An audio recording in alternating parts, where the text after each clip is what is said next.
గురుగారు, కన్యా రాశి వారికి ఈ వారం ఏ విధంగా ఉండబోతోంది? కన్యా రాశి వారికి 6 గ్రహాలు బ్రహ్మాండంగా యోగిస్తున్నాయి. ఏకాదశంలో 3 గ్రహాలు రవి, బుధ, గురులు.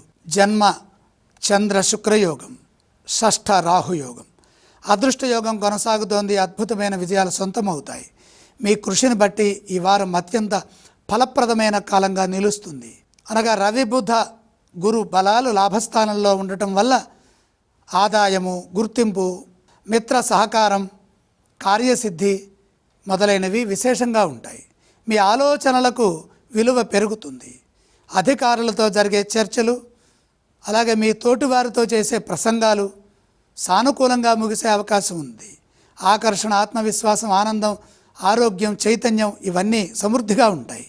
ఉద్యోగంలో పదోన్నతి, బాధ్యతల విస్తరణ, కొత్త అవకాశాలను పెంపొందించుకోవడం, వీటన్నిటికీ సంబంధించినటువంటి బలం అదృష్ట రూపంలో వరిస్తుంది.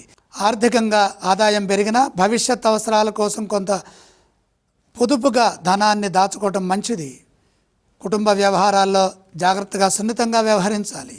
నిద్రను మాత్రం తగ్గించకుండా తగిన విశ్రాంతి తీసుకోవాలి. మీ కృషి శుభ ఫలితాలను వేగంగా అందిస్తుంది. పురస్కారం, ప్రశంస, బాధ్యత లేదా ఉన్నత స్థాయి పరిచయాలు మీకు కొత్త అవకాశాలను తీసుకొస్తాయి. మహిళల సహకారం, కుటుంబ సభ్యుల ప్రోత్సాహం వారం చివరి భాగంలో కనపడుతున్నాయి. శుభవార్త లాభదాయకమైన ఆనందాన్ని ప్రసాదిస్తుంది. ఈ రాశి వారు ఏ స్తోత్రాలను పఠించాలి? కన్యా రాశి వారు శ్రీ లక్ష్మీనారాయణ స్వామిని ధ్యానించడం శుభప్రదం. కన్యా రాశి వారు ఏ ఆలయాన్ని సందర్శిస్తే మంచిది? లక్ష్మీ సందర్శనం శుభదాయకం.